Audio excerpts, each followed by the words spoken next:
Dear student, আমরা সমান্তর ধারা করেছি, এবার গুণোত্তর ধারা দেখি।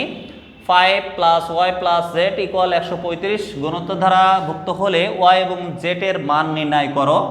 তাহলে ধরি বা মনে করি একটি গুণোত্তর ধারা যার প্রথম পদ a সমান 5 দেওয়া আছে, সাধারণ অনুপাতটা দেওয়া নেই, তাই আমরা দ্বিতীয় পদের মান দেওয়া নেই, তাই আমরা সাধারণ অনুপাত সমান আমরা কিউ লিখি। যেহেতু চতুর্থ পদ দেওয়া রয়েছে তাই চতুর্থ পদ সমানটা আগে বের করে নিই। A q into power n-1, n বলতে আমরা চতুর্থ পদ, তাই চতুর্থ -1 ইকুয়াল আমরা এটা বসাতে পারি এ কিউ পাওয়ার 3।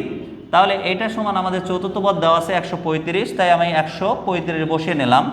যেহেতু আমরা এর মানটা জানি 5টা বসালাম, আর পাওয়ারে কিউ এর মানটা জানি না 135।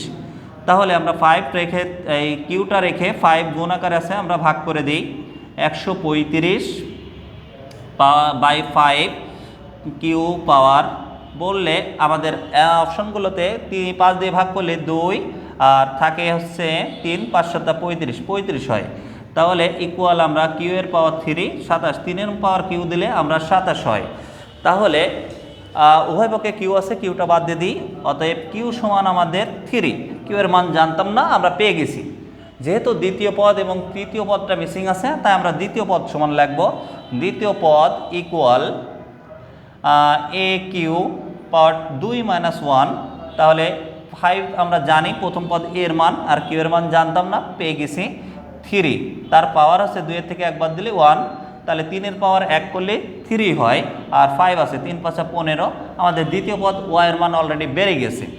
এবং তৃতীয় পদ এ কিউ 3 - 1 এর মান জানি 5, আর 3 কিউ এর মান, তার উপরে স্কোয়ার, 3 এর থেকে একবার দিলে স্কোয়ার হয়। 3 3 9 গুণ 5 গুণ 9 5 9 45 ইজিলি আমাদের বেড়ে গেল। আমাদের বলেছে ওয়াই এবং জেড এর মান।